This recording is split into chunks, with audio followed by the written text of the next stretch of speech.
tinggalkan. Ya halalnya belum halal atau haram. Berarti halalnya belum.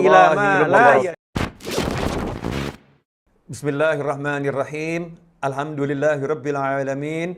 Allahumma shalli wa sallim ala sayidina Muhammadin miftahi babi rahmatillah adada ma fi ilmillah. Salatan wa salaman daimaini bidawami mulkillah wa ala alihi wa sahbihi. Assalamualaikum warahmatullahi wabarakatuh. Waalaikumsalam warahmatullahi wabarakatuh. Pemirsa dimanapun Anda berada, Alhamdulillah bersama saya telah hadir Habib Muhammad bin Husain Al-Habsyi yang tidak asing lagi untuk kita semua. Ahlan wa sahlan Habib. Ahlan bikum ya Habib, sehat Alhamdulillah. Setelah yang waktu itu Habib, banyak yang minta untuk dilanjut. Ya, ngobrol-ngobrol bareng Habib Muhammad nih minta dilanjut. Mudah-mudahan jadi sarana yang mencerahkan banyak orang insyaallah. Insyaallah. Manfaat. Amin. Pemirsa kawan-kawan, insyaallah kita akan berbicara tentang hubungan orang tua dengan anak. Karena banyak pertanyaan yang masuk tentang bagaimana nih cara menghadapi anak di zaman sekarang ini dan cara menyikapi orang tua di zaman now ini ya. Zaman yang serba digital dengan kehidupan yang serba modern. Zaman milenial. Banyak yang susah untuk berkomunikasi dengan orang tuanya ataupun dengan anaknya. Insya Allah kita akan bahas bersama Habib Muhammad bin Husain Al-Habsyi. Banyak yang nanya gini, Bib, ini sebetulnya hostnya siapa gitu ya? Nah, saya jawab masing-masing host. Masing-masing host. Kami saling bertanya lepas tanpa konsep mengalir begitu saja, insya Allah. Tanpa ada teks tertulis dan lain sebagainya. Jadi ini murni dialog yang upload. Betul, dari hati ke hati, insya Allah. Dari anak muda dengan orang tua. Anak mudo ya, kata orang Palembang apa itu? Oh iya, mudo. Mudo ya, dengan orang tua ini, sudah tua. Makanya saya belum semir-semir rambut nih biar kelihatan saya udah tua, Habib Muhammad masih muda. Tapi mudah-mudahan semuanya panjang umur. Amin, fitaatillah insyaallah saya afiyah, amin. Ini topiknya sangat menarik dan memang ini problem zaman sekarang benar. Jadi memang problem yang kekinian. Jadi kita lihat di generasi milenial, pemuda zaman sekarang, itu ada kecenderungan menganggap orang tuanya itu orang kuno. Jadi kalau mendengarkan nasihat dari orang tua, mereka nganggap udah nggak relevan dengan zaman sekarang. Ini kuno dan lain sebagainya. Nah, menurut Habib Novel sendiri tanggapannya bagaimana? Fenomena seperti ini. Memang terjadi fenomena semacam itu Habib. Ya pemirsa, banyak anak-anak yang menganggap orang tuanya ketinggalan zaman. Ya orang tuanya ketinggalan zaman dan lain sebagainya. Gak kekinian lah dan lain sebagainya. Betul. Akhirnya dia menjadi pembenaran untuk menentang orang tua. Ya, untuk menyalahi aturan orang tua, menyalahi ajaran orang tua yang baik ya. Karena alasannya udah kuno, ketinggalan zaman dan lain sebagainya. Nah, perlu kita luruskan Habib. Dalam konsep kehidupan beragama dan kehidupan bernegara, maka ada yang namanya ajaran agama, ada yang namanya etika, adab sopan santun. Dan semua sepakat bahwasannya orang tua, modelnya seperti apapun, ya orang tua harus dihormati, harus dimuliakan, harus ada pengagungan di dalam hati. Ini orang tua loh. Orang tua biasa, ya bukan orang tua kandung, bukan ayah, bukan ibu, yang kita ketemu di jalan, ada orang tua, itu Islam mengajarkan kita harus menghormati orang tua tersebut. Ya, bentuknya seperti apapun, apalagi orang tuanya sendiri. Jadi akar masalahnya menganggap bahwasannya ini orang tua saya ketinggalan zaman. Na'udzubillah min dzalik. Itu nomor satu adalah karena tidak punya kesadaran ini orang tua saya. Ya, tidak tahu makna orang tua itu apa ya. Siapa orang tua? Enggak paham. Maka dikatakan orang tua ketinggalan zaman, kemudian orang tuanya ditinggalkan. Na'udzubillah min dzalik. Jadi kalau saya menanggapi komentar anak-anak muda yang semacam itu ya karena anak muda itu sendiri belum tahu ya. Sebetulnya orang tua ini kedudukannya buat dirinya seperti apa. Kalau tahu, kalau paham, nggak akan ngomong seperti itu. Kemudian kalau seandainya memang ada satu permasalahan yang ketika anak itu bertentangan dengan orang tua dan anak itu merasa pilihannya itu benar. Oke. Dan orang tua punya pilihan yang berbeda. Yang harus dilakukan yang bagaimana? Ini pertanyaan Habib Muhammad tajam-tajam nih, Masya Allah. Ya, tajam-tajam Nah, ya, ini Insya Allah. hasil kumpul Ini dengan pemuda milenial seharusnya, ini. ya ini terbukti Hasil kalau perbuatan dengan pemuda antum, milenial. terbukti kalau antum yang masih muda, saya udah orang tua Habib. Masya Allah. Ya, pemirsa, dimanapun Anda berada. Ini pertanyaan beliau ini, Masya Allah ini ya. Kalau ternyata ada perbedaan pendapat antara orang tua dan anak, yang muda menganggap benar, yang tua juga menganggap benar. Sehingga susah ketemu. Nah, ini yang ditanyakan sikapnya siapa Habib? Nah, tentunya sikap sebagai anak, apa yang harus dia lakukan? Apakah dia merelakan kebenaran menurut dirinya demi mengambil kebenaran menurut orang tuanya, atau dia tetap mempertahankan pendapatnya tapi tetap juga harus memenangkan hati orang tuanya? Luar biasa. Itu sudah jawaban sebetulnya. Insya Allah. Oke, pemirsa, kita ambil contoh aja dalam kasus yang ada dalam Al-Quran. Ya, kasus yang ada dalam Al-Quran, ketika seorang ayah mendapatkan perintah untuk menyembelih anaknya. Seorang ayah mendapat perintah untuk menyembelih anaknya. Dan ini perintah langsung dari Allah Subhanahu wa Ta'ala kepada Nabi Ibrahim alaihissalam. Yang jelas itu pasti benar. Jadi sikap ayah ini pasti benar karena perintah dari Allah Subhanahu wa Ta'ala.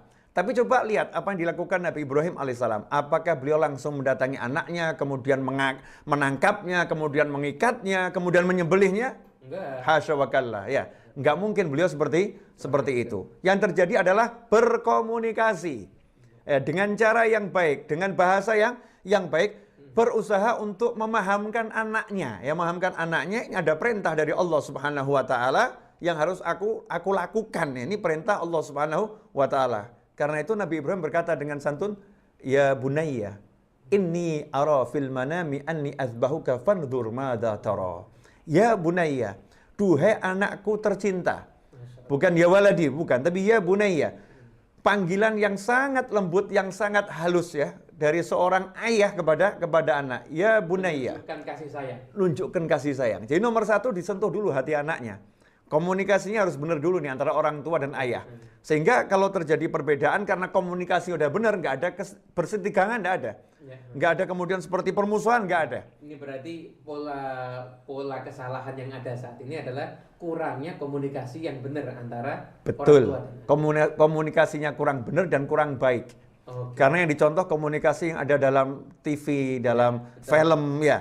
Karena memang dalam film kadang kan memang dibuat seperti itu untuk mengangkat cerita ya, mengangkat cerita sikap anak yang mungkin membangkang, orang tua yang kasar dan lain sebagainya. Kemudian itu direkam seakan-akan itu cara hidup yang benar. Karena nggak lihat sampai habis mungkin filmnya ya, nggak lihat sampai habis.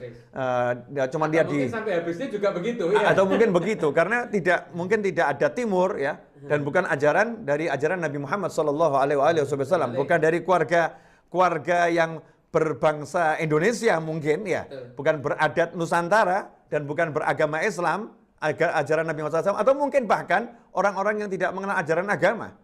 Karena saya yakin setiap agama itu juga mengajarkan bagaimana cara berbicara yang baik, ya. Apalagi kepada orang tua. Apalagi kepada orang tua. Nah, ikhwani rahimakumullah, pemirsa dimanapun Anda berada, Nabi Ibrahim alaihissalam kalau kita lihat ya dalam Al-Quran, ya bunayya, duhai anakku, inni ara fil manam, menegaskan.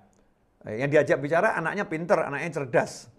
Inni ara fil manami anni azbahuka.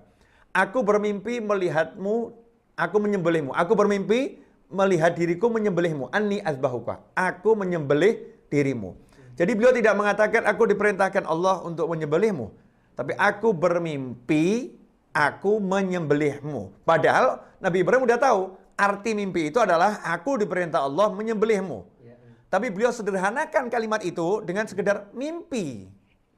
Tidak mengatakan aku diperintah Allah menyembelihmu.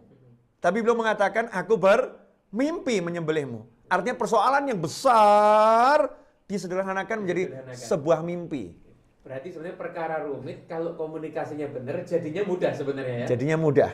Ini seorang ayah, satu berbicara dengan kalimat yang baik, bagus, kemudian menyederhanakan permasalahan. Permasalahan menyembelih, perintah ilahi dikatakan aku bermimpi. Ya, aku bermimpi, aku menyembelihmu. Fandzur madza tara. Bagaimana pendapatmu? Perintah Allah itu nggak mungkin dibantah. Pendapat anak apapun, ya tetap akan dilaksanakan oleh Nabi Ibrahim AS seperti perintah Allah Subhanahu wa taala. Tetapi Nabi Ibrahim diajarkan oleh Allah Subhanahu wa taala untuk nanya, "Bagaimana pendapatmu wahai anak?" Karena dengan menanyakan pendapat anak, nanti anak akan punya kesempatan untuk mengungkapkan isi hatinya. Mengungkapkan pendapatnya. Disitulah peran orang tua. Ketika pendapatnya itu berseberangan dengan anak, maka orang tua akan meluruskan. Ya, akan meluruskan. Nak, begini loh yang betul. Kalau begitu kurang betul. Ya, begitu kurang pas. Begitu kurang baik. Tetapi ketika anak sudah dikasih kesempatan berbicara dengan leluasa, mengeluarkan isi hatinya, kalau komunikasi sejak awal terbangun, dari awal mulai anak-anak, umur 10 tahun, 11 tahun, 12 tahun Nabi Ismail alaihissalam saat itu. Dari kecil sudah dibiasakan dimintai pendapat. Bagaimana pendapatmu wahai anak? Maka kalau udah terbiasa seperti itu, ya jadinya komunikasinya bagus. Nah kalau sekarang kan enggak. Orang tua kadang maunya, saya mau begini. Ya, itu yang akhirnya anak kemudian nafsunya langsung muncul, itu. egonya muncul. Tidak diperlakukan sebagai anak, tapi seperti bos pada bawahannya, seperti tuan kepada budaknya, ya, bukan seperti ayah kepada anaknya, atau ibu kepada anak kesayangannya. Itu tidak terjadi. Sementara Al-Quran menjelaskan dengan sangat indah. Apa yang terjadi saat itu? Nabi Ismail alaihissalam umur sekitar 10-12 tahun, khilaf pendapat para ulama, maka memberikan jawaban yang mencengangkan. Karena anak sekecil itu udah paham kalau ini ayahku bukan mimpi ini. Karena ayahku nabi, ya bukan mimpi, tapi ayahku nggak mau ngomong, ini aku disuruh nyembelih. Ini ayahku baik banget ini. Ayahku luar biasa. Anak mengerti ini cinta orang tua ini luar biasa ini. Ayahku masya Allah ini. Maka langsung mengatakan ya abati fa'al. Ya bunayya dijawab ya abati. Duhai ayahku tercinta. Bukan langsung dipanggil John. Nggak gitu John. Zaman sekarang bapaknya dipanggil namanya langsung. Jangkar kalau kata orang Jawa ya. Betul. Jangkar tuh. Itu bisa jadi hukumnya haram itu ya Beb ya? Haram. Karena tidak menghormati orang tua, nggak mengagungkan orang tua. Meskipun di budaya lain silahkan, tapi kalau di Islam nggak boleh manggil orang tua langsung kepada namanya. Ya panggil dengan kalimat ayahku, ayah, papa silahkan ya. Bapak boleh, ibu, ya, mama atau mam, terserah. Yang penting ada panggilan kehormatan. Panggilan kehormatan. Ya abati fa'al, wahai ayahku, laksanakan. Dengan kalimat yang menunjukkan kesungguhan, if'al ya. Ya abati fa'al ma tu'mar, yang diperintahkan kepadamu. Kapan Nabi Ibrahim cerita ada perintah dari Allah Subhanahu wa taala?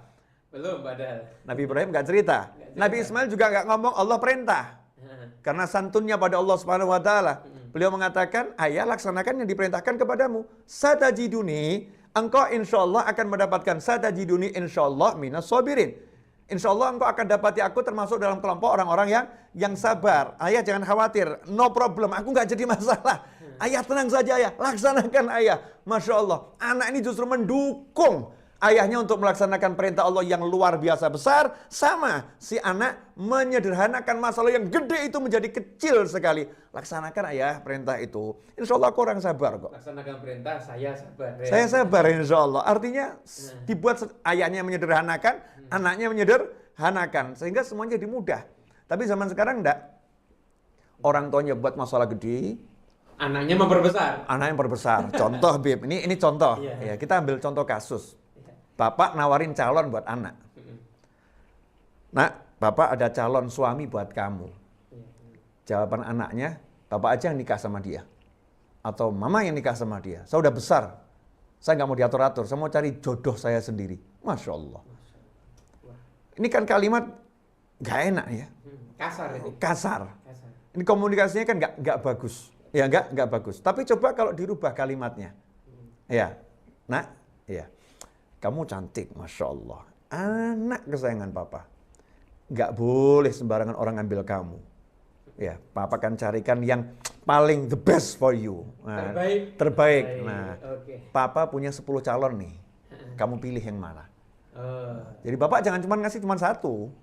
Kasih ini ada 10 calon. Ya. Biarkan anak memilih sendiri. Biar anaknya memilih. Dalam koridor yang diinginkan sama orang tuanya. Ya sama orang tuanya. Kan pria banyak. Jumlah pria lebih banyak daripada jumlah kaum wanita lebih banyak daripada kaum pria. Tapi pria itu banyak. Pria nggak sedikit.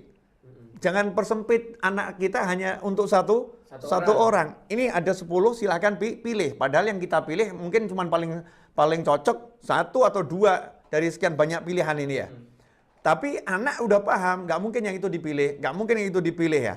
Anak juga pinter toh, masa milih yang nggak bagus. Iya. Nah, sebagai anak mesti akan jawab, ayah, terima kasih, ayah udah pilihkan, coba nanti anak pelajari dulu. Ya, anak pelajari dulu. Nih contoh-contohnya bagaimana. Kalau anaknya punya calon, sekalian ngomong tuh, ayah, kenapa nggak dijadikan 11? Iya, sama yang satu ini. Sama yang satu ini. Komunikasi.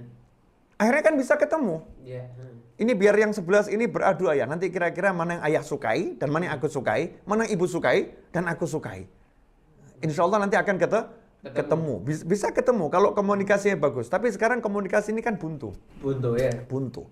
Meskipun betul orang tua punya hak 100% penuh kepada anak. Anta wa maluka li abik.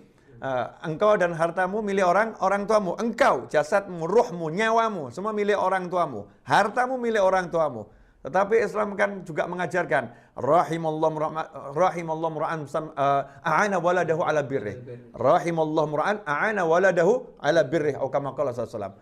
Doa Nabi Muhammad SAW. Semoga Allah merahmati orang tua yang membantu anaknya bisa menjadi anak yang berbakti kepadanya. Artinya orang tua ini tidak membebani anaknya dengan perintah macam-macam sehingga anaknya melanggar. Tidak mempersulit anaknya untuk taat kepadanya. Orang tua yang semacam itu mendapatkan doa langsung dari Nabi Muhammad SAW. Berarti luar biasa. Luar biasa, sekali, ya? luar biasa. 1400 tahun yang lalu. Doakan. Betul Habib.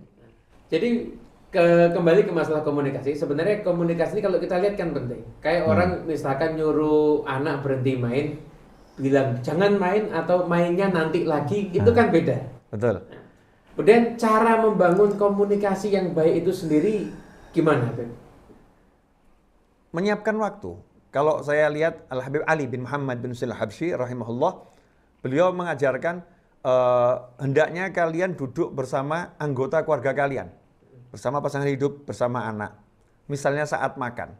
Ya saat makan bersama itu. Ketika makan bersama, ngobrol lah.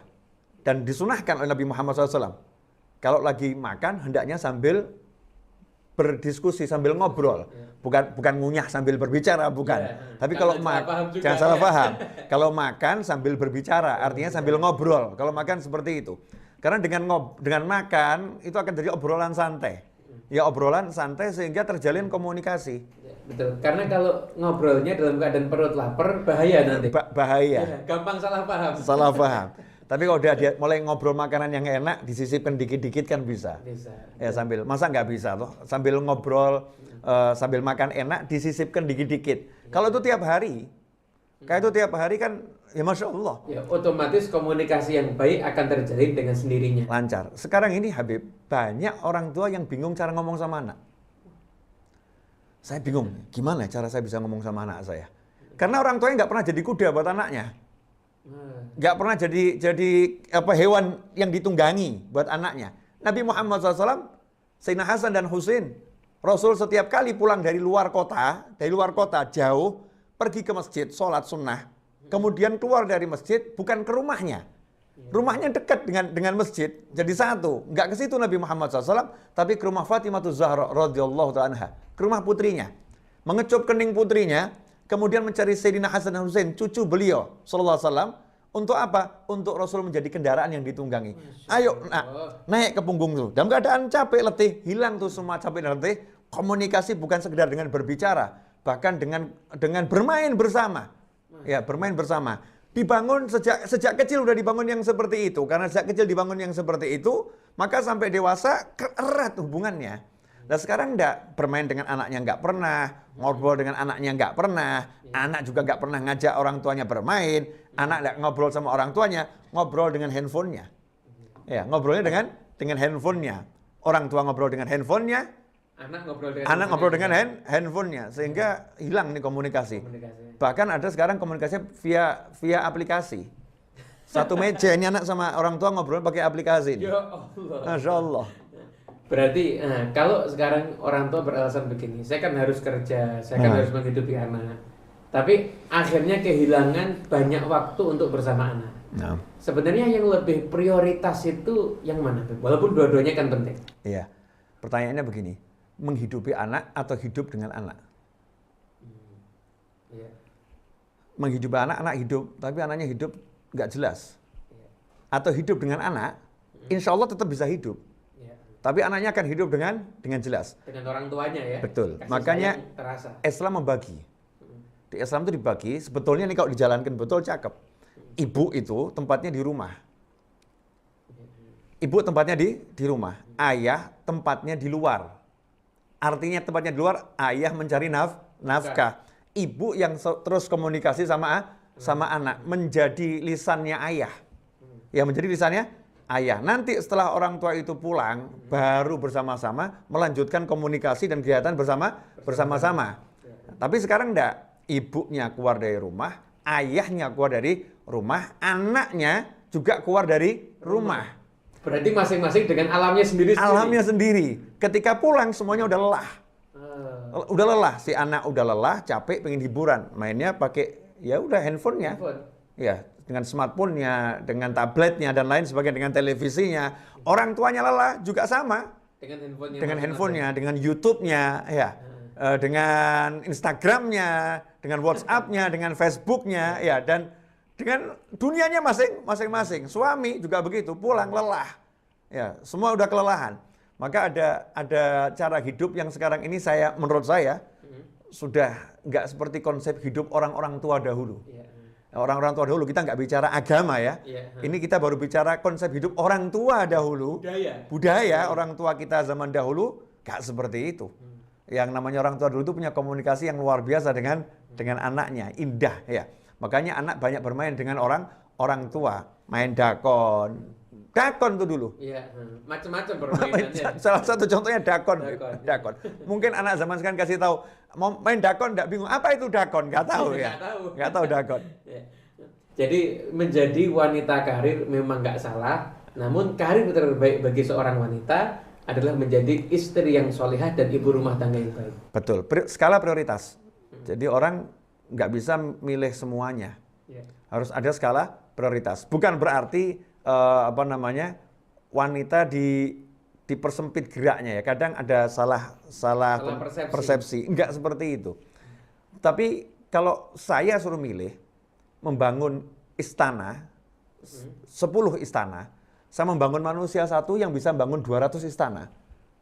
Ya, lebih baik saya kan membangun satu manusia yang bisa membangun 200 istana daripada saya sibuk membangun 10 istana. Kalau saya pola pikirnya seperti itu. Maka ketika orang tua ini fokus kepada anaknya, baik ayah maupun ibu fokus pada anaknya, itu lebih utama daripada punya rumah yang mewah.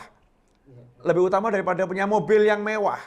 Karena kalau anak yang satu ini dibangun karakternya menjadi manusia yang soleh, ya manusia berguna bagi nusa, bangsa, dan agama, maka dia bisa membangun banyak rumah mewah nanti. Dia bisa membangun banyak kehidupan nantinya. Cuman sekarang kan, ya ini salah kaprah Habib. Jadi sudah kondisi zaman yang menjadikan akhirnya orang-orang kehilangan arah di dalam pendidikan anak itu sendiri ya. Betul, karena orang tuanya tidak mengkonsep anak sesuai konsep agama. Nggak mengkonsep anak sesuai ajaran Nabi Muhammad SAW.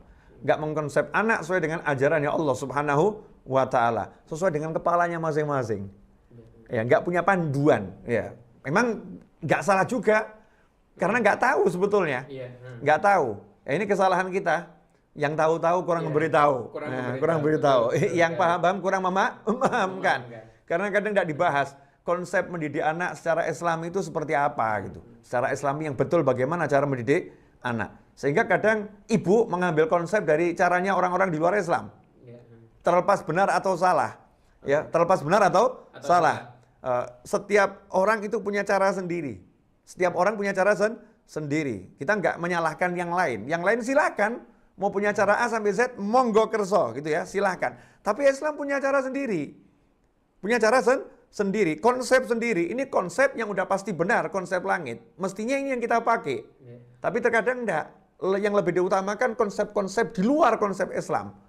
Sehingga hidayah itu enggak turun. Pokoknya asal lihat viral, diikuti. Padahal belum teruji kebenarannya dan kemanfaatannya. Betul. Ya? Bisa jadi benar, tapi belum tentu itu yang terbaik. Belum tentu yang terbaik. Bisa jadi benar, belum tentu ada hidayah di situ. Bisa jadi benar, enggak salah, tapi belum tentu ada nur Allah di situ. Tapi kalau ngikuti ajaran Nabi Muhammad SAW, benar, hidayah, nurullah ada di situ. Sehingga ya jadi bagus rumahnya Habib.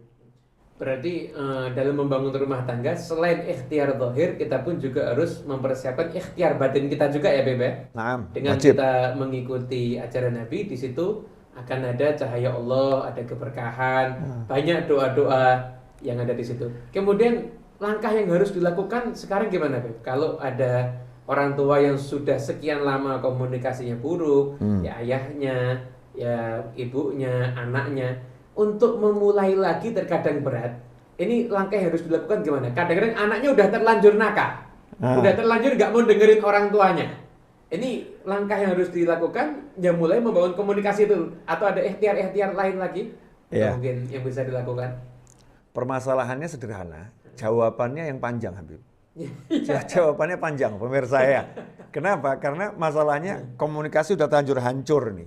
Hancur sudah. Ya, Anak komunikasi- udah terlanjur nakal, Nakal atau mungkin udah berumah tangga, udah nggak ingat sama orang tuanya, mungkin udah ngebatin kapan orang tua saya mati. Naudzubillah min dzalik. Karena orang Nunggu tua ini, warisan. Naudzubillah min iya, dzalik. nunggu warisan atau orang tua saya ini ngerepoti ini.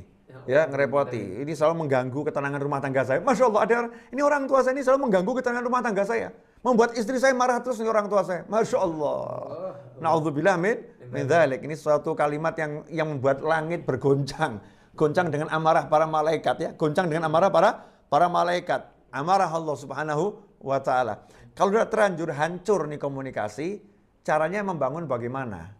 Harus ada keinginan dulu, Beb. Dari salah satu di antara pihak ini. Kalau anaknya nggak punya keinginan, minimal orang tuanya punya keinginan. Kalau orang tuanya nggak punya keinginan, anaknya punya keinginan. Saya punya satu contoh kasus, Habib. Ini nyata ya. Iya. Salah satu WhatsApp yang masuk ke saya adalah seorang anak yang sudah tidak komunikasi dengan orang tuanya kurang lebih 2 tahun. Ya Allah. 2 tahun nggak komunikasi sama orang tuanya. Karena orang tuanya, mohon maaf, menikah lagi. Oh. Ya, setelah berpisah dengan ibunya, orang tuanya nikah lagi. Harusnya nggak salah itu kan? Nggak salah kan ya? Iya. Nggak salah, nikah lagi. Sehingga anak ini merasa benci kepada orang tuanya. Kemudian orang tuanya juga merasa tersinggung. Haknya, kenapa dikritisi, dipermasalahkan? Ya. Karena seorang ayah punya kebutuhan tersendiri. Ya, ini rumah tangganya hancur, kemudian ayah itu bangun rumah tangga baru. Anaknya marah gitu. Anaknya marah, anaknya tidak mau komunikasi sama orang tuanya. Kemudian orang tuanya juga membalas. Ketika anak itu menikah, orang tua juga tidak mau terima. Ya Allah. Ya, tidak mau terima calon suaminya. Suami dari anak itu. Dari anak tersebut. Sehingga menjadi hilang itu hubungan. Maka si anak ini nanya sama saya, gimana caranya biar hidup saya ini beres? Biar hidup saya baik. Saya tahu ceritanya kan setelah saya ngasih saran. Iya. Ya, saya kasih saran.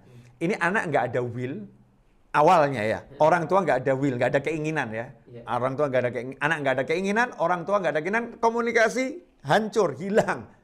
Kalau ketemu nggak bisa nyambung. Nggak bisa nyambung. Nggak bisa nyambung. Nah, kemudian saya ngomong, minta doa dari orang tuamu. Yang masih ada siapa? Ayah. Ya udah, minta doa dari ayah. Jawabannya udah kurang lebih 2 tahun nggak komunikasi sama ayah. Ya Allah. Nah terus, tahu nggak di mana ayahmu tinggal? Nggak tahu. Hah? Tidak tahu ayahnya tinggal. Waduh. Iya. Ayahmu tinggal nggak tahu? Nggak tahu. Nomor HP-nya? Nomor HP-nya nggak tahu. Ya Allah. Jadi benar-benar putus komunikasi.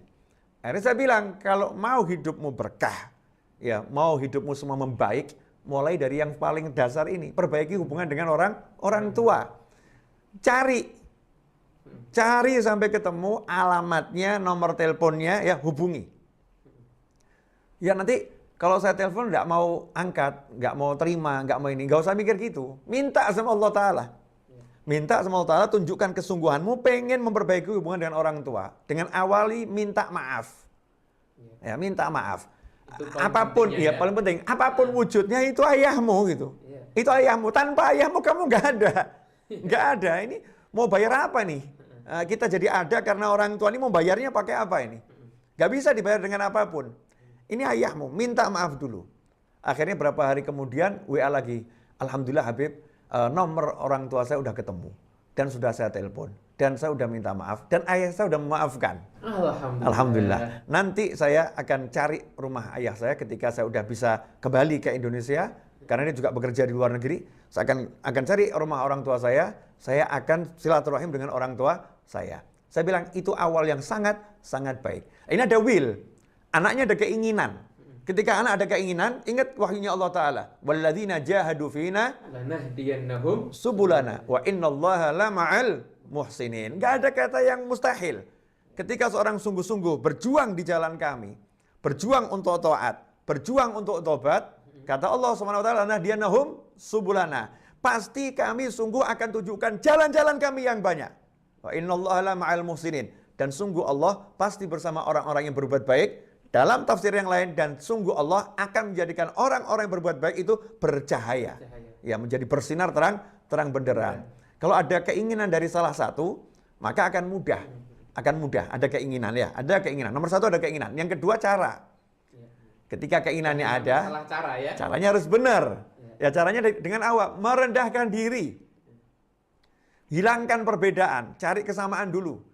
Misalnya bapaknya suka makan nasi goreng, ibunya suka makan pecel. Kita sebagai anak datang bawakan pecel sama nasi goreng. Ayah, ibu, nih pecel nasi goreng. Silakan makan. Yang membuat orang tua marah, murka, benci, udah jangan disebut dulu. Tinggalkan semua itu dulu. Biar hubungannya baik dulu. Nanti perlahan-lahan insya Allah akan jadi semakin baik. Nah sekarang enggak. Pokoknya kalau bapak, ibu belum bisa menerima keputusan saya tidak akan melangkahkan kaki ke rumah orang tua. Masya Allah. Bahaya itu. Masya Allah. Hanya cuman karena satu perkara. Orang tuanya dibuang. Padahal orang tua sudah sekian tahun berjasa untuk anak tersebut. Orang tuanya juga sama.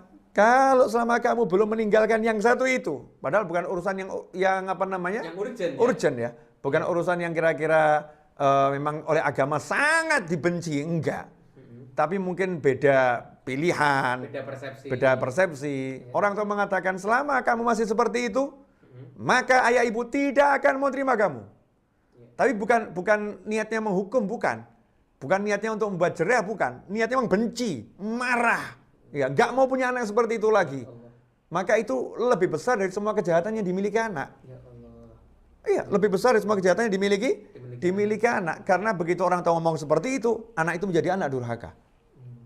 Susah itu dapat hidayah dari Allah Subhanahu wa taala. Sebetulnya yang paling punya kekuatan untuk menarik anak ya orang tua. Ketika orang tua membersihkan hatinya, memaafkan anaknya, memunculkan cintanya, mendoakan dengan tulus, maka nanti hidayah akan turun. Karena ridhullah fi ridhul walidain. Yang lebih punya kesempatan besar untuk mulai sebetulnya orang tua. Begitu Habib. Insyaallah ini ya, tema diskusi yang sangat asik. Mungkin yang selanjutnya ada kasus yang banyak ditanyakan seperti ini Habib. Jadi ada anak dari kecil udah ditinggal sama orang tuanya, dirawat sama orang lain. Orang lain ini merawat dengan penuh cinta, penuh kasih sayang sampai anak ini dewasa. Ketika anak ini dewasa jadi orang sukses, dia mau menyenangkan orang yang merawat dia, tiba-tiba orang tua kandungnya muncul. Nah, kalau terjadi seperti ini anak bingung, mana yang harus saya utamakan? Orang tua jasad yang menyebabkan saya ada di dunia ini, atau orang tua orang tua angkat tapi yang merawat saya selama ini? Iya, semuanya baik. Ya. Artinya dua orang tadi adalah orang yang masing-masing punya jasa. Ya. Jasanya orang tua tidak bisa digantikan dengan apapun. Ya, karena sababul wujud. Sebab wujudnya anak karena adanya orang tua. Ya.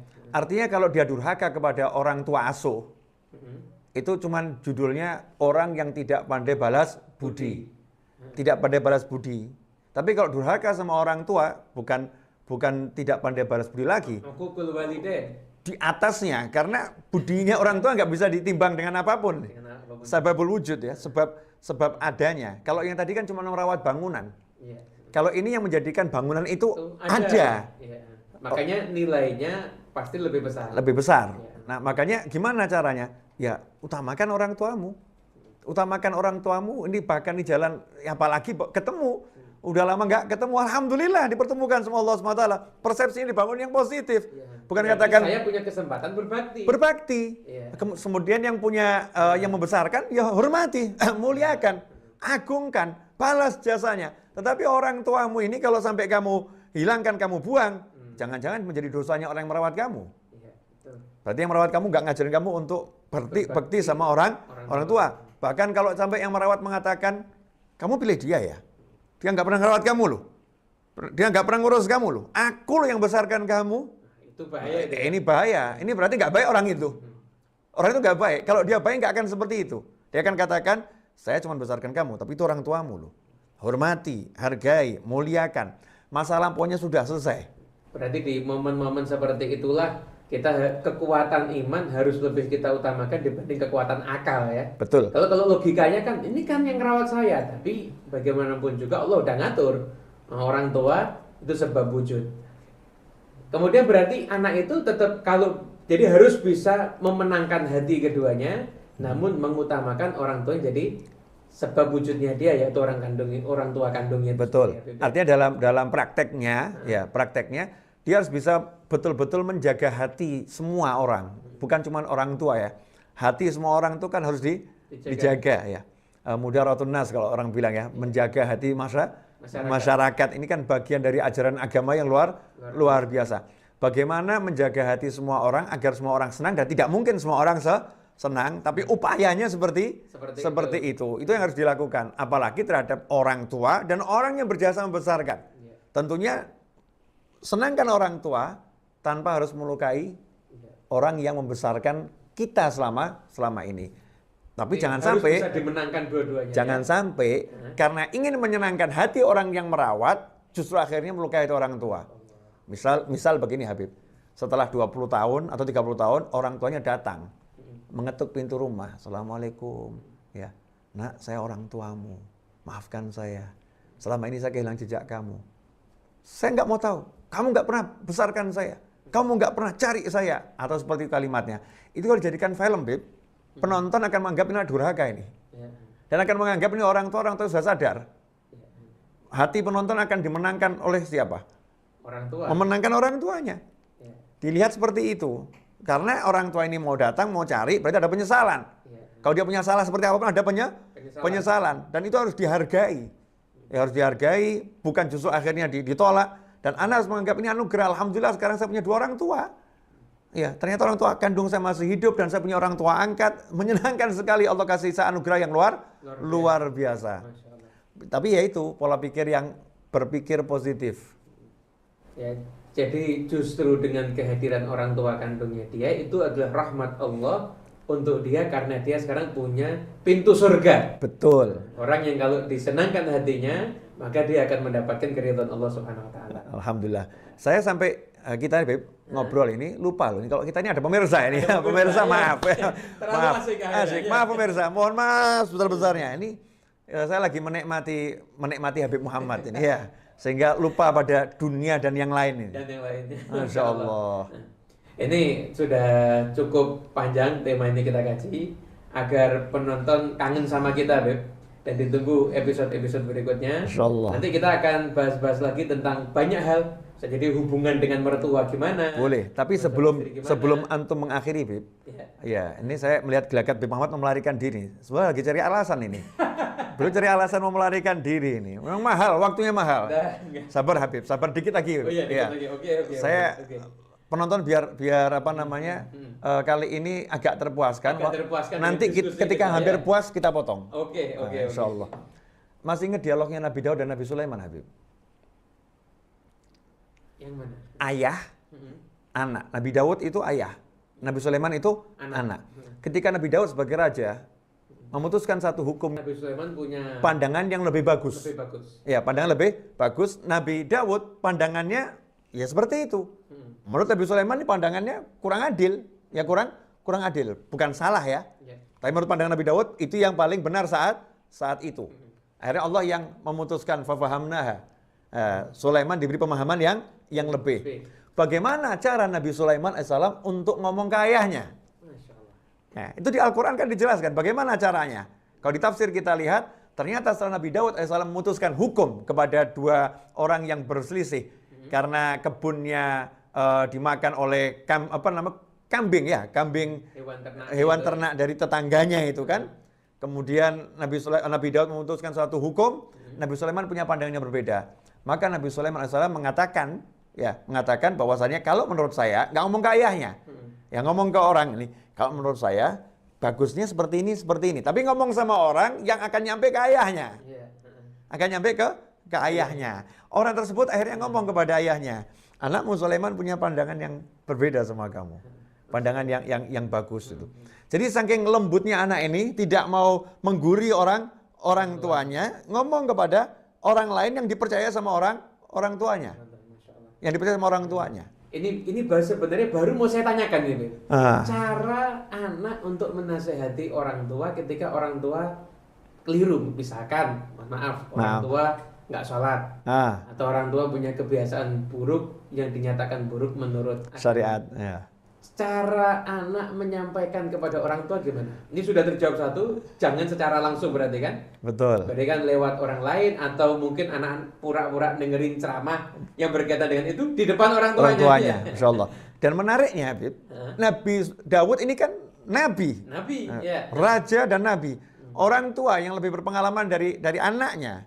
Tetapi ketika mendapat masukan dari anaknya yang dalam pandangan orang tua yang open mind, ya, terbuka pemikirannya, nggak gengsi, lihat ini apa yang disampaikan anaknya bagus dan lebih bagus, maka beliau mengatakan ini hukumnya Sulaiman yang kita pakai.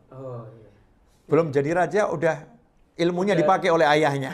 Dipakai oleh ayahnya. Ini kan kebijakannya sudah nampak. Betul. Nah, inilah komunikasi kalau nyambung. Terjalin komunikasi bagus orang tua sama anak, nggak ada gengsi, siap terima, orang tua juga siap terima nasihat, anak juga siap terima masukan. Maka indahnya luar biasa hubungan antara anak sama orang tua. Berarti solusi problematika yang terjadi sekarang ini udah terjawab semuanya di Al-Quran sebenarnya. Betul. Sebetulnya mau bermain sama anak, mau bermain sama orang tua.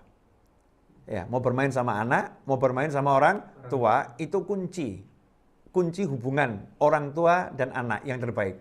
Makanya kita lihat penutup ini, Bib, biar pada kangen nih. Nah, sekarang boleh.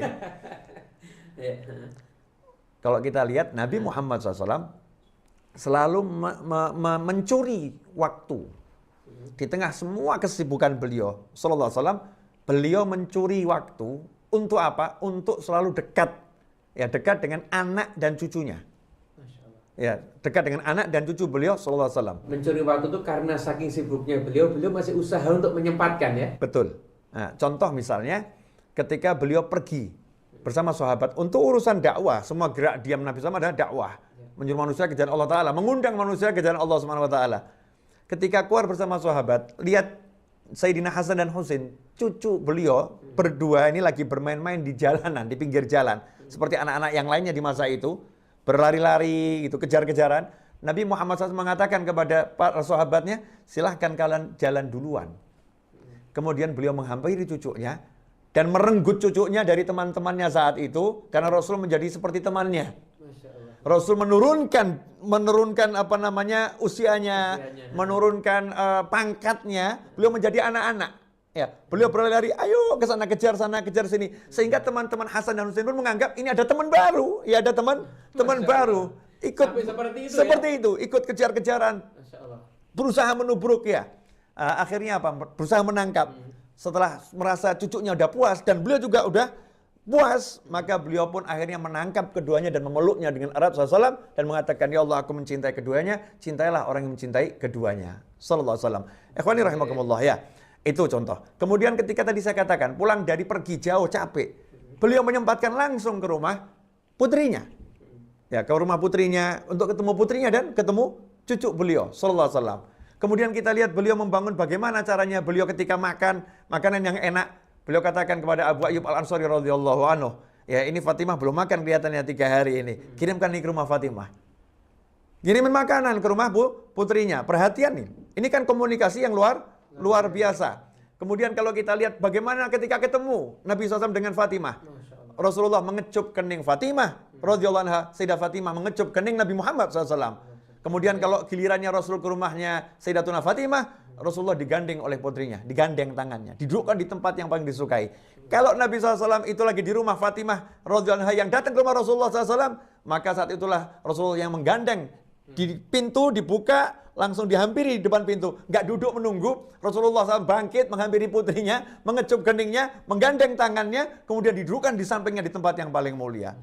Ini kan komunikasi yang indah. Sekarang enggak, anak masuk rumah nggak nyamperin orang tuanya, orang tua masuk rumah nggak cari anaknya, masing-masing dengan alamnya sendiri. Kembali kepada komunikasi dalam bentuk apapun, entah ucapan, entah sikap, ya dan lain sebagainya. Dan itu kembali kalau kita membiasakan yang kecil-kecil tadi, dalam tanda kutip ya, kecil dalam tanda kutip, akan terjadi komunikasi, ngobrol makan, jadi kendaraan, ya, kritik-kritikan sama anak, main-mainan, yang asik ya. Yang asik. Orang anggap kita gila nggak jadi masalah. Nah, orang mau bilang kita ini nggak masuk akal, ini nggak jadi masalah. Tapi yang penting kita punya komunikasi yang bagus dengan orang tua dan komunikasi bagus dengan anak. Insya Allah begitu, pemirsa. Habib Muhammad mau kedatangan gurunya soalnya. Ya, gurunya lagi ke Solo mau datang, beliau harus mempersiapkan segala yang harus dipersiapkan. Alhamdulillah dengan waktu beliau yang terbatas ini, kita dapat kehormatan di ruang podcast kita ini ya.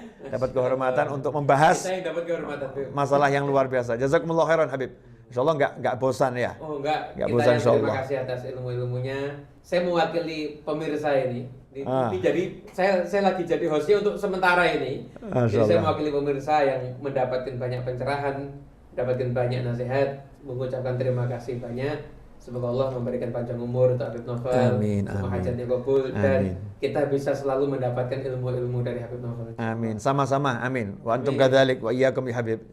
Jazakumullah khairan. Pemirsa dimanapun Anda berada, inilah obrolan kami. Mohon maaf kalau saya bicaranya cepat ya, karena saya bersemangat ya. Saya bersemangat menikmati mungkin ngobrolnya cepat dan banyak gerak. Ya beginilah Habib Novel, memang banyak gerak. Saya memang orangnya aktif ya, atau mungkin super aktif ya, banyak gerak agar Anda juga tidak bosan melihat tayangan ini. Alhamdulillah kita udah bicara kurang lebih berapa menit ini ya, cukup lumayan ya, 45 menit kalau saya nggak salah itu. 45 menit kita bicara. Nggak terasa Habib ya. Alhamdulillah, insya Allah barokah, manfaat.